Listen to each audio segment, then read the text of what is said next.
बिस्मिल्लाहिर्रहमानिर्रहीम। अस्सलाम वालेकुम नाज़रीन, आप यूट्यूब चैनल देख रहे हैं। मैं इमरान खान हूँ। कुछ खबरें आपके साथ शेयर करते हैं, लेकिन सबसे पहले जो कमिश्नर था, मैंने इसके बारे में आपसे अर्ज़ किया था कि कमिश्नर कोई चंद चढ़ाएगा और वो ऐसे ही लगता है कि हर रोज़ एक नई चीज़ आ जाती है। वो कमिश्नर जिसको पाकिस्तान के जय्यद सहाफ़ी और बहुत सारे दानिश्वर ये कल तक साबित करने की कोशिश कर रहे थे कि वो ज़हनी मरीज़ है और ज़हनी तवाज़ुन खो बैठा है। कभी वो डांस करता है, कभी वो घर वालों से लड़ता है, कभी वो अजीब अजीब हरकतें करता है। यानी उसके बारे में बड़ी अजीब किस्म की बातें पहले फैलाई जा रही थी कमिश्नर के बारे में, लियाकत चट्टा के बारे में। अब उस कमिश्नर का एक स्टेटमेंट आया और वो सारे नाच नाच के घुंघरू तोड़ रहे हैं कि जनाब कमिश्नर का स्टेटमेंट आ गया, कमिश्नर का स्टेटमेंट आ गया, और बड़ी खुशियां मना रहे हैं। तो अब उन्हें लगता है कि वो कमिश्नर ने ये वाला जो स्टेटमेंट दिया है, इस वक्त उसको पागलपन का दौरा नहीं पड़ा हुआ। यानी जब वो कमिश्नर बात करता है ऐसी कि जिसमें धांधली हो, तो ये सारे उछलना कूदना शुरू कर देते हैं कि ज़हनी मरीज हो गया। जैसे ही वो बात करेगा कोई और, तो ये सारे जो है उछलना कूदना शुरू हो जाते हैं कि जनाब अब वो ज़हनी मरीज नहीं है, बिल्कुल नॉर्मल हो गया। मामला जो है वो कमिश्नर की ज़हनी हालत का नहीं है, मामला मुझे इनकी ज़हनी हालत का लगता है बेचारों की। क्योंकि इनको जैसे ही धांधली का नाम लो तो ये एक अजीब किस्म की कैफियत में चले जाते हैं। इनके मुंह से झाग निकलना शुरू हो जाती है फॉर्म 45 का नाम सुनते ही, और अजीबोगरीब इनकी सूरत हाल हो जाती है बेचारों की। तो मुझे तो इनके ऊपर तरस आ रहा है। अगर ये हुकूमत बन भी गई, नवाज शरीफ को, उसके खानदान को नवाज भी दिया गया, तो क्या फ़ायदा। यानी अवाम तो इनको इक़्तिदार में देखने के बावजूद भी पाकिस्तान का हुक्मरान नहीं मानेगी। वो इसलिए कि लोगों ने इनको वोट ही नहीं डाला हुआ। यानी मेरिट चोर थी मरियम नवाज। एक दौर में बहुत सारे लोगों ने बताया कि उन्होंने मेरिट की खिलाफवर्जी करते हुए एक कॉलेज में दाखिला लेने की कोशिश की, और उस दौर में जब कॉलेज ने उनको इनकार किया तो अपने वालिद ग्रामी से कहकर उन्होंने वहाँ पे नौकरी से निकलवा दिया। और उसके बाद प्रोटेस्ट हुआ और फिर नवाज शरीफ साहब को अपना फैसला वापस लेना पड़ा। तो उस दौर में मेरिट की खिलाफवर्जी की जाती थी, मेरिट की चोरी की जाती थी। अब मैंडेट की चोरी की जाती है।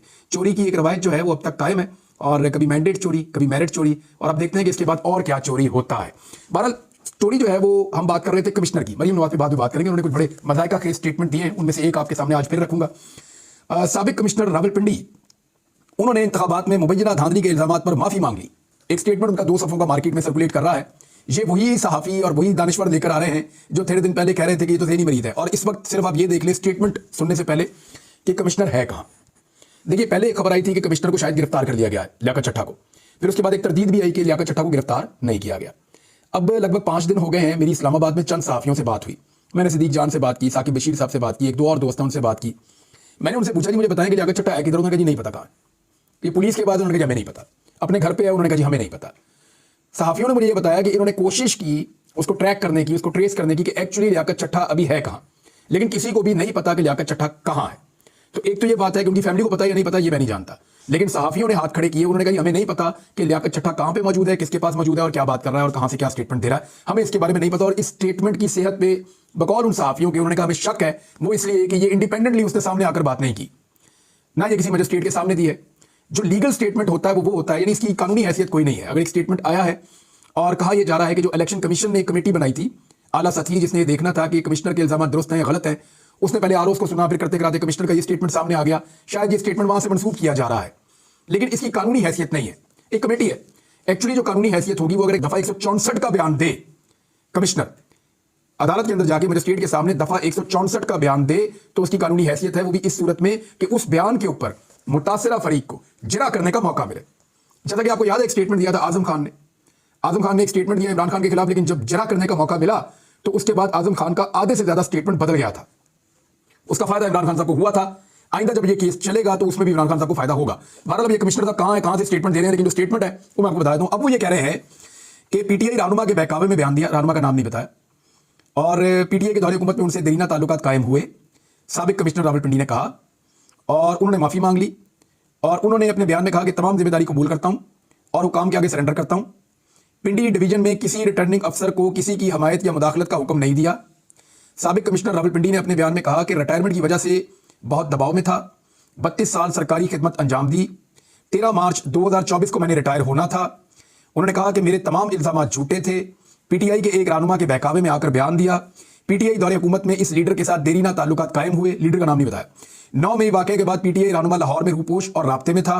वादे रहे कि 17 फरवरी को कमिश्नर रावलपिंडी लियाकत अली चट्टा ने प्रेस कॉन्फ्रेंस में कहा था कि मुझे कुछ अरसा पहले इलेक्शन ड्यूटी पर लगाया गया था, लेकिन मैं अपनी जिम्मेदारी पर शर्मिंदा हूं और मैंने जो जुर्म किया इस पर मुझे सजाए मौत दी जाए। ये पहले उन्होंने कहा था कि मैंने सजाए मौत दे दो, मैंने बहुत धांधली करवाई, मेरे आरोप रो पिट रहे थे, और बड़ा उन्होंने कहा जी मेरा ज़मीर जाग गया है, सुबह फजर के बाद मैं खुदकुशी करने लगा था, तो अब मैं जोर से पहले ये प्रेस कॉन्फ्रेंस कर रहा हूं और मैं कौम को बताना चाहता हूं कि मैं कौम का मुजरिम हूं।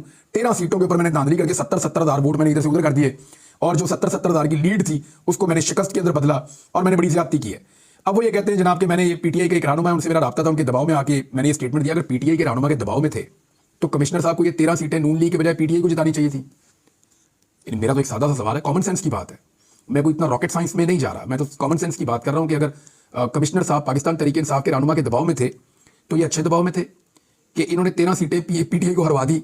ये कैसा इखलाकी दबाव था और ये कैसा उनके साथ इनका लिंक था, जिसके बाद इन्होंने 13 सीटें अपने पूरे डिवीजन के अंदर एक भी सीट नहीं जीतने दी पाकिस्तान तहरीक इंसाफ को। और तहरीक इंसाफ वहां पे बार बार कहिए फॉर्म 45 फॉर्म 45 फॉर्म 45 फॉर्म 45 के नाम से चिढ़ गए हैं। अब पीएमएलएन जो है उनके पास भी अपने फॉर्म 45 है, वो भी सामने लाने के लिए तैयार नहीं है। कुछ इतलात के मुताबिक फॉर्म 45 शायद रीराइट हो रहे हैं, दोबारा से बनाए जा रहे हैं। लेट्स सी जो भी होगा, पाकिस्तान में जिसकी भी हुकूमत बनेगी, ये मुल्क तो इंशाल्लाह आगे चलता रहेगा, लेकिन बहुत सारी चीज़ें मजीद खुलकर सामने आ जाएंगी, एक्सपोज हो जाएंगी। अब जो दिमागी मरीज था वो जनाब वक्ती तौर पे दुरुस्त हो गया जब तक कि वो दोबारा कोई और स्टेटमेंट इधर उधर नहीं दे देता। अगर खुदा ना खास्ता दोबारा इसी कमिश्नर ने कह दिया कि जनाब मैं अपने पुराने वाले मौके पे कायम हूँ, तो फिर इसको समझा जाएगा ऑटो के ऊपर कि जनाब ये दोबारा इसको ज़हनी मर्ज का दौरा पड़ा है और दोबारा वो ज़हनी मरीज बन गया है। लेकिन फिलहाल उसकी ज़हनी हालत दुरुस्त है और उसका सर्टिफिकेट उन तमाम हमारे दानिश्वरों ने जारी कर दिया है जिन्होंने इससे पहले उसकी ज़हनी हालत खराब होने का सर्टिफिकेट जारी किया था। एक मामला जो सेहत कार्ड के ऊपर मरियम नवाज साहिबा का, अब वो ये क्लेम कर रही हैं कि सेहत कार्ड मेरे वालिद ग्रामी ने इसको लॉन्च किया था और मैंने इसके ऊपर ज़ाती तौर पर बड़ा काम किया था। जी, हमने जो पहली दफ़ा अपने सहाफ़ती करियर में सेहत कार्ड का नाम सुना ना, वो इमरान खान के दौर में सुना, इंसाफ सेहत कार्ड। और फिर हमें उन्हीं के दौर में ये पता करने का मौका मिला कि एक्चुअली होगा क्या, इसका आइडिया क्या है। फिर हमने उन्हीं के दौर में इसके ऊपर काम होता हुआ देखा, फिर उन्हीं के दौर में हमने देखा कि सारे लोगों को सेहत कार्ड मिल रहा है। उस दौर में जो पीएमएलएन और पीपल्स पार्टी के लोग थे ये इसके ऊपर तनकीद करते थे। पाकिस्तान पीपल्स पार्टी ने, क्योंकि इनकी सूबे में हुकूमत थी सिंध में, इन्होंने सेहत कार्ड को वहां पर राइज ही नहीं होने दिया, सेहत कार्ड को राइज ही नहीं होने दिया इन्होंने सिंध के अंदर पाकिस्तान पीपल्स पार्टी ने। तो वो तो इसको कभी क्लेम कर ही नहीं सकते। जहां तक बात है पीएमएलएन की, तो ये कहा करते थे बड़ा खुलकर कि ये पैसे का ज़िया है और ये आइडिया ठीक नहीं है। लेकिन उसके बाद जब इमरान खान साहब ने इसको बड़ी कामयाबी के साथ आगे बढ़ाया और लोगों को फायदा हुआ और उनको उससे पॉलिटिकल फायदा भी हुआ इमरान खान साहब को, तो फिर पीएमएलएन ने जब उनको हुकूमत मिली और इमरान खान साहब की हुकूमत खत्म हुई, पीडीएम की हुकूमत आई, तो मरियम नवाज ने सेहत कार्ड के बारे में अपने चचा जान शहबाज शरीफ साहब से क्या कहा, जरा ये सुनिए।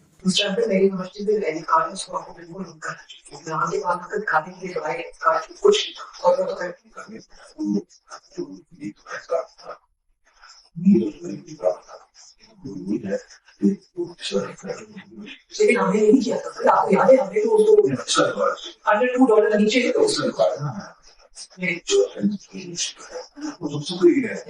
ये आपने सुना कि मरियम नवाज जो आने वाले दिनों में शायद वज़ीर आला पंजाब बन जाएंगी, इन्होंने अपने चचा से सेहत कार्ड के बारे में क्या फरमाया था। तो सेहत कार्ड से इनकी ये दुश्मनी थी। अब उसी एक मनसूबे को देखें, लोगों ने बहुत धुलाई की इलेक्शन में, बहुत ज्यादा। पीएमएलएन को इतनी फेंटी लगी है कि शायद कई दहाइयों के बाद उनकी ये दुर्गत बनी है। यानी ऐसी दुर्गत उनकी परवेज मुशर्रफ के दौर में जो इलेक्शन हुआ उसमें भी नहीं बनी थी। इस मरतबा तो बदतरीन धांधली के बावजूद अभी भी वो दूसरे नंबर की पॉलिटिकल पार्टी बन पाए हैं। जितनी धांधली पीएमएलएन के लिए की गई है ना, इससे आधी धांधली अगर इमरान खान के लिए 2018 में की जाती तो 2/3 अक्सरियत होती इमरान खान के पास। यानी उसको जो लोग कंपेयर करते हैं ना 2018 को और 2024 को, वो एक्चुअली एक बदयांती कर रहे होते हैं। 2018 में, 2013 में, 2008 में, 2002 में और 97 में, या जो पहले होता रहा ना, वो एक छोटा मोटा एक कुशन होता था जो एस्टेब्लिशमेंट प्रोवाइड कर देती थी किसी पॉलिटिकल पार्टी को। लेकिन इस दफा जो धांधली पीएमएलएन के लिए हुई है वो तो तबाही फिर गई है। कमाल किस्म की धांधली हुई है जिसके तमाम रिकॉर्ड टूट गए हैं। बहरहाल पीएमएलएन की हुकूमत बनाई जा रही है। अब वही मनसूबे जिनको पहले ये गाली देते थे, उसके साथ बदतमीजी करते थे, उसको बंद करने के लिए जोर लगाते थे, आज इमरान खान के उन्हीं मनसूबों को ओन करना इनकी मजबूरी बनती जा रही है। अच्छा, कौन कौन से मनसूबे हैं इमरान खान साहब की हुकूमत के जो अब पीएमएलएन उनके ऊपर अपनी तख्तियां लगाना चाहती है? हम वो सारे मनसूबे आपके सामने एक एक करके लाते रहेंगे आने वाले दिनों में, ताकि जरा क्लैरिटी रहे चीज़ों के अंदर, वो आपको हम बताते रहेंगे। इमरान खान साहब की पार्टी ने दोबारा से इंट्रा पार्टी इलेक्शन करवाने का फैसला कर लिया है। 3 मार्च को इंट्रा पार्टी इलेक्शन करवाए जाएंगे और मेरे ख्याल में कादी फायदी साहब को दावत देनी चाहिए पाकिस्तान तहरीक इंसाफ को, बाकायदा इलेक्शन कमीशन को और तमाम उन लोगों को, अकबर एस बाबर को जरूर कागजात जमा करवाने का मौका देना चाहिए ताकि वो इलेक्शन लड़के पाकिस्तान तहरीक इंसाफ के अंदर अपनी औकात देख लें और प्रॉपर इलेक्शन करवा के फिर 2-3 दफा पूछ लेना चाहिए सबसे कि जनाब आप मुतमईन नहीं, हम दोबारा करवा लें। और एक दफा इलेक्शन करवा के अपनी जो पार्टी है उसकी लीडरशिप की अनाउंसमेंट करवा के फिर वापस अपना सिंबल लें इलेक्शन कमीशन ऑफ पाकिस्तान से, ताकि जो ज़िमनी इंतखाबात हों या इसके बाद जो भी इंतखाबात हों उसमें पाकिस्तान तहरीक इंसाफ अपने इंतखाबी निशान बल्ले के ऊपर इलेक्शन लड़ सके। मखसूस नशिस्तों के ऊपर अभी जब मैं वीलॉग रिकॉर्ड कर रहा हूं तो अभी तक तो फैसला कोई नहीं आया। हो सकता है कि थोड़ी देर में फैसला आ जाए या सुबह तक फैसला आ जाए तो पता चल जाएगा कि पाकिस्तान तहरीक इंसाफ की मखसूस नशिस्तों के हवाले से इलेक्शन कमीशन ऑफ पाकिस्तान ने क्या फैसला किया है।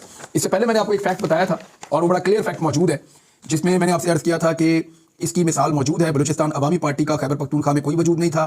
खैबर पख्तूनख्वा थे 3 आज़ाद उम्मीदवार एमपीए बने थे फाटा से 2019 में, और उन 3 आज़ाद उम्मीदवारों ने बलूचिस्तान अवामी पार्टी में शमूलियत की थी। बाद में इन्होंने एक दरखास्त दी थी और एक फहरिस्त जमा कराई थी, जिसके बाद बसीरत बीबी गालिबन उनका नाम था खातून का, उनको MPA मखसूस नशस्त के ऊपर बना दिया गया था। तो एक प्रेसिडेंट मौजूद है, इसी प्रेसिडेंट को इस्तेमाल करते हुए पाकिस्तान तहरीक इंसाफ फायदा उठा सकती है और उनको मखसूस नशस्तों पे उनकी खवातीन को मौका मिल सकता है कि वो आएं और आकर ऐवान के अंदर बैठें और तर्जुमानी करें अपनी पार्टी की। अच्छा जी, मेरे पास दो स्टेटमेंट मौजूद है। एक सुप्रीम कोर्ट ऑफ पाकिस्तान का स्टेटमेंट है, वहां से एक प्रेस रिलीज जारी हुई है जो एक कंट्रोवर्सी उठी हुई है कादी फायदे साहब के एक फैसले के हवाले से, और दूसरी जानिब जो है उलमा इकराम का एक मुतफिका भी एक मेरे पास स्टेटमेंट मौजूद है। पहले ये देख लेते हैं कि जो प्रेस रिलीज है सुप्रीम कोर्ट ऑफ पाकिस्तान की वो क्या कहती है। और वो ये कह रही है कि सुप्रीम कोर्ट के एक फैसले की गलत रिपोर्टिंग की वजह से कई गलतफहमियां पैदा की जा रही हैं और ऐसा तासुर दिया जा रहा है जैसे सुप्रीम कोर्ट ने दूसरी आईनी तरमीम मुसलमान की तारीफ से इनहराफ किया है और मजहब के खिलाफ जराइम के मुताल्लिक मजमुआ तादीरात पाकिस्तान की दफात खत्म करने के लिए कहा है। ये तासुर बिल्कुल गलत है।